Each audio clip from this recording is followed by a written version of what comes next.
ଧାନ ବିଲରେ ସାପ କେଉଁଠୁ ଭାଇଲା କେମିତି ଭାଇଲା ତ ଭିଡ଼ିଓଟି ଆରମ୍ଭରୁ ଚାଲ। ତ ଜୟ ଜଗନ୍ନାଥ ସାଙ୍ଗମାନେ। ତ ଆଜି ଆମର ଧାନ କଟା ହେବ। ତ ଗାଡ଼ି ଆସି ପହଞ୍ଚିଯାଇଛି ବିଲ ପାଖରେ, ଦେଖିପାରୁଥିବେ ତ କେମିତି ଓହ୍ଲାଉଛୁ। ତ ଗାଡ଼ି ବର୍ତ୍ତମାନ ବିଲରେ ଏଣ୍ଟ୍ରି କରି କାଟା ଆରମ୍ଭ କରିଦେଇ ସାରିଲି। ଦେଖନ୍ତୁ କେମିତି କାଟୁଛି। ଏ ଗାଡ଼ି ଘଣ୍ଟାକୁ 3000 ଟଙ୍କା ନେଉଛୁ। ତ ଘଣ୍ଟାକରେ ଇଏ କମ୍ ସେ କମ୍ ଗୋଟେ ଏକର ନିହାତି ଜମି କାଟିଦେବ। ଆମ ଏପଟେ ତ 3000, ଆପଣଙ୍କ ସେପଟେ କେତେ ଟଙ୍କା ନେଉଛୁ କମେଣ୍ଟ ମଧ୍ୟ ନିହାତି ଜଣାଇବେ। ତ ବିଲରେ ଧାନ କାଟିବା ଚାଲୁଥାଏ, ଠିକ୍ ଏତିକି ବେଳେ ଧାନ ବିଲରେ ରହିଥିଲା ଅଜଗର ସାପ। ମୁଁ କହିନି ମାରନି, ସେ ଭାଇଟା ଦେଖନ୍ତୁ ପାହାର ପକାଇଦେଲା, କିନ୍ତୁ ସାପଟା କେମିତି ହେଇଗଲା ଛଟପଟ ପୁରା ସେଇଠି ମରିଗଲା ମୋତେ ଲାଗୁଛି। ଆଉ ଆଉ ଗୋଟେ ମାରିଦେଲା ଭାଇଟା ଆମର।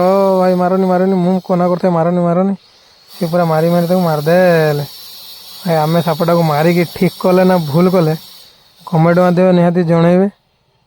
ଯଦି ସାପଟାକୁ ନ ମାରିଥାନ୍ତେ ବି ତ ଆମକୁ ନିହାତି କାହାକୁ କାମୁଡ଼ି ଦେଇଥାନ୍ତା। ତ ଦେଖନ୍ତୁ କେଡ଼ୁଟେ ସାପ। ଯଦି ଆମେ ହାତରେ କାଟିଥାନ୍ତେ ଉଛୁଣା କାହାର ଜୀବନ ଯାଇଥାନ୍ତା, ତ ଠିକ୍ ଠିକଣା ନାହିଁ। ଲୋକମାନେ ଦେଖି ଡରିକି ଦୌଡ଼ିଛନ୍ତି, ଦେଖନ୍ତୁ।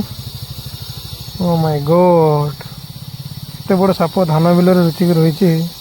ତ ଏପଟେ ସାପକୁ ମାରାମାରି ଚାଲିଥିଲା ବେଳେ ତ ଧାନ କଟା ବି ମଧ୍ୟ ସରିଯାଇଥିଲା ସେପଟେ। ତ ଦେଖନ୍ତୁ ଧାନ ବର୍ତ୍ତମାନ ଅନଲୋଡ଼ିଂ ହେଉଛି। ତ ଆଜିର ମିନି ବ୍ଲଗ୍ଟି ଆପଣମାନଙ୍କୁ କେମିତି ଲାଗିଲା ନିହାତି କମେଣ୍ଟ ମାଧ୍ୟମରେ ଜଣାଇବେ। ରହିଲି, ଜୟ ଜଗନ୍ନାଥ।